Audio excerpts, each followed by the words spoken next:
ડીસાસરમાં પાલિકા દ્વારા પ્રતિબંધિત પ્લાસ્ટિકનું વેચાણ કરતી દુકાનોમાં તપાસ હાથ ધરી। ડીસાસરમાં છેલ્લા કેટલાક સમયથી આજે ભારે વિવાદ બાદ પાલિકાની ટીમે ડીસાના ગાંધી ચોક વિસ્તાર સહિત અનેક જગ્યાએ પ્લાસ્ટિકની દુકાનોમાં ઓચિંતી તપાસ હાથ ધરવામાં આવી હતી। ડીસાસરમાં પ્લાસ્ટિકના વેચાણના કારણે ઠેર ઠેર કચરાના ઢગલાઓ જોવા મળી રહ્યા છે અને પર્યાવરણને મોટું નુકસાન પહોંચી રહ્યું છે। ત્યારે એક તરફ ડીસાસરમાં પાલિકા દ્વારા પ્લાસ્ટિક પ્રતિબંધની મોટા હોર્ડિંગ્સ લગાવી જાહેરાત કરવામાં આવે છે, ત્યારે બીજી તરફ ડીસાસરમાં ગાંધી ચોક વિસ્તારમાં આવેલ પ્લાસ્ટિકની દુકાનોમાં પ્રતિબંધિત પ્લાસ્ટિકનું ધૂમ વેચાણ જોવા મળી રહ્યું છે।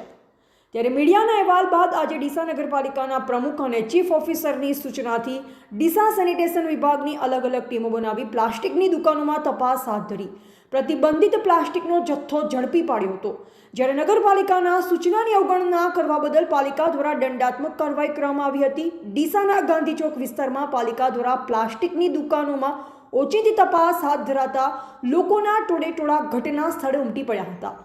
જ્યારે ઘણા સમય બાદ ડીસાસરમાં પ્રતિબંધિત પ્લાસ્ટિકનું વેચાણ કરતા વેપારીઓ સામે પાલિકા દ્વારા કડક કાર્યવાહી હાથ ધરાતા પ્લાસ્ટિકના વેપારીઓમાં ફફડાટ વ્યાપી જવા પામ્યો હતો। ત્યારે ડીસા નગરપાલિકા દ્વારા શહેરમાં પર્યાવરણ બચાવવા માટે પ્રતિબંધિત પ્લાસ્ટિકનું વેચાણ કરતા વેપારીઓ સામે કડક કાર્યવાહી કરવામાં આવશે કે પછી 4 दिन की चांदनी फिर अंधेरी रात જેવો ઘાટ ઘડાશે તે હવે જોવું રહ્યું। आज रोज ડીસા નગરપાલિકા સેનિટેશન શાખા દ્વારા સીઓસીની સૂચનાથી 120 માઇક્રોનથી નીચેના પ્લાસ્ટિકનો પ્રતિબંધ હોવાને કારણે બજારની અંદર ગાંધી ચોક વિસ્તારના અલગ પ્લાસ્ટિકના વિક્રેતાઓ પાસે આકસ્મિક વિઝિટ કરતા એમની જોડેથી પ્રતિબંધિત પ્લાસ્ટિક પકડવામાં આવેલ છે અને એમની જપ્તી કરી વધારામાં એમને દંડ પણ કરવામાં આવેલ છે। અચ્છા, આજે તમે આટલા દિવસ માઇક્રોનું આજે ધૂમ વેચાણ ચાલતું હતું, તો આજે અકસ્માતિક આવવાનું કારણ શું તમારે? વારંવાર રજૂઆતો આવતી જ હતી પણ